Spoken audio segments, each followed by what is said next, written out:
Welcome to Football with Cheese.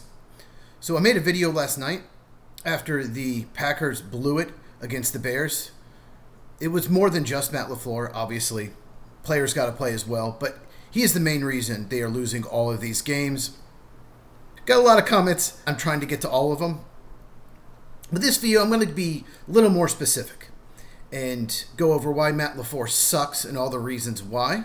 So you mouth breathers out there that keep saying, oh, look at his record, he's really good, I can show you evidence of why he's such a terrible coach. I got a whole long list here. I'm going to try to keep it short, but first, if you're new to the channel, make sure you subscribe and hit the bell for notifications so you never miss one of my videos. I will link the game reaction at the end in a box right here, so make sure you check that out if you have not. Let's just start with Matt LaFleur's record. He spent a lot of time with San Francisco under Kyle Shanahan. That offense, about half the teams run it. A lot of teams run that style of offense. So I get why they hired him. He started really well. He won 13 games his first 3 years. But you got Aaron Rodgers winning MVPs in his prime. Davante Adams in his prime, playing like Hall of Famers. So a lot of those games he got bailed out because Aaron Rodgers was so good, so clutch. Davante Adams was uncoverable. And he completely wasted all three of those teams because they didn't do shit in the playoffs. 1 year, the defense stunk. Okay, they lost by 17 to the 49ers. That was his first year. Next year, they lost to Tampa Bay in one of those Matt LaFleur games where about 9 or 10 things went wrong. Any of those things don't go wrong, they win. Kind of like last night against the Bears. Inexcusable losing at home to Tampa in that game. Bruce Arians outcoached Matt LaFleur big time. The next year was probably the worst one. They lost in the divisional round to the 49ers, 13-10. And the reason they lost is because of special teams. The special teams that game was probably the worst I've ever seen.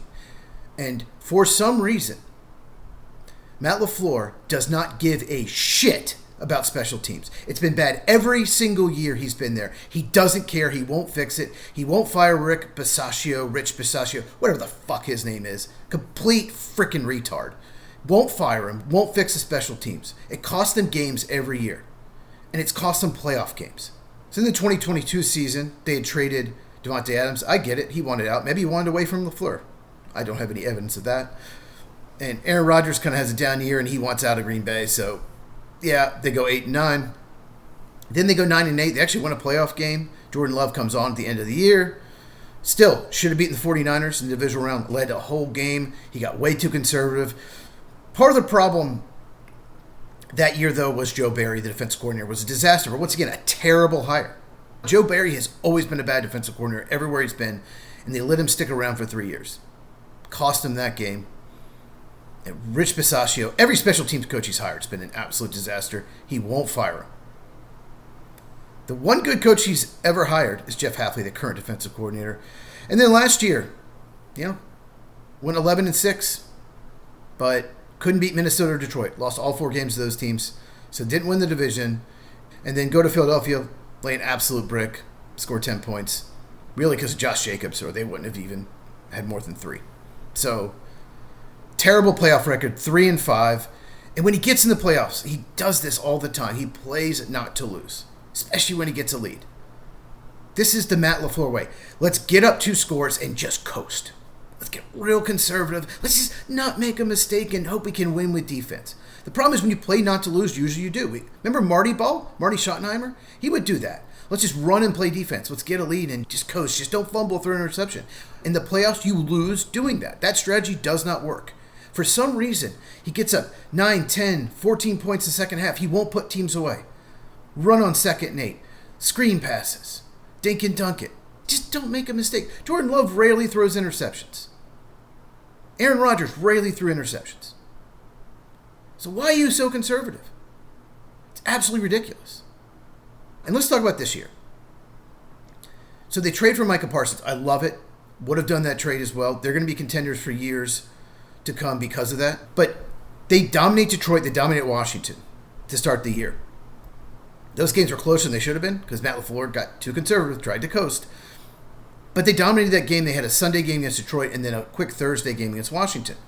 After those 2 games, The rest of the league figured out that LaFleur is just going to call dink and dunks. He's going to be conservative. He's going to call jet sweeps to get 2 or 3 yards.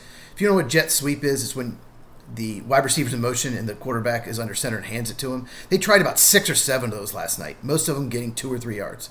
Because they know it's coming. They're looking for it. You got to try some fakes. One game you need to fake it like 4 or 5 times and just not run it. It doesn't work. But teams know what they're doing. They kept running screen passes inside the 10. And that mouth breather Tom Brady's like, oh, I love screen passes. That's a good play. Give me a break. It's the worst time to run a screen pass. The worst time is inside the 10. And, of course, the Bears knew it was coming. Didn't work. Absolute disaster. But they go to Cleveland in week 3 after those 2 wins. And Cleveland knew what they were going to do. They watched Matt LaFleur in those first 2 games. See, Washington in week 2 had a quick turnaround. Like I said, they played Thursday. But Cleveland had all this tape on the first 2 weeks, and they knew what the Packers were doing. So they lose to Cleveland, a game where they led by 10 points with 5 minutes to go. That's a recurring theme. Tie Dallas, inexcusable. Then they go on a winning streak. They looked really good in the second half against Pittsburgh. And then they played Carolina at home, scored 13 points. Eagles at home scored 7, lost both games. Inexcusable. Horrific play call.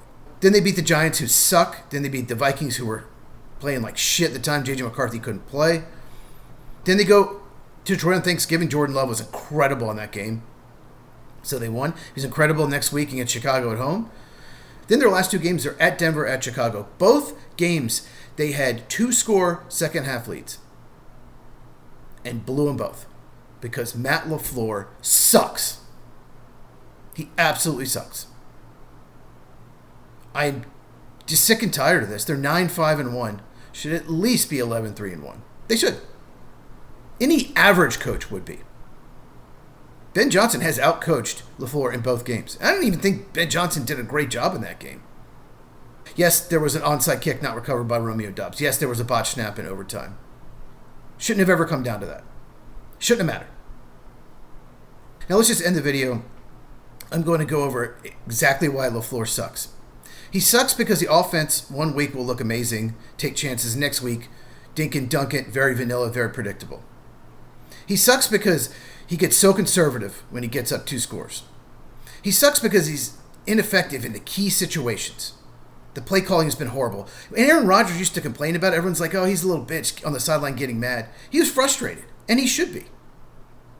Going back to those years where they couldn't win the playoffs or they'd almost lose to bad teams, Aaron Rodgers was frustrated because the bullshit play calling. You could read his lips. Bullshit play call. Because LaFleur sucks at calling plays. He's a good play designer. His play calling sucks. He sucks at clock management. He wastes timeouts. Right before the half, he makes sure he takes any chance of scoring a touchdown away from the Packers. He milks the clock down and maybe we can kick a long field goal. Doesn't go for it. He sucks because he makes terrible choices on 4th down. He's gotten a little better this year, but still. Sometimes he goes for it when he shouldn't. He should kick the field goal. And other times, he kicks the field goal when he should go for it. He sucks because against the best teams, especially in the playoffs, he just chokes. Plays not to lose like we talked about. He's so worried about losing. He sucks because he gets Micah Parsons and thinks, oh, we can win with defense. Let's get even more conservative in some games. Because now I have Micah Parsons.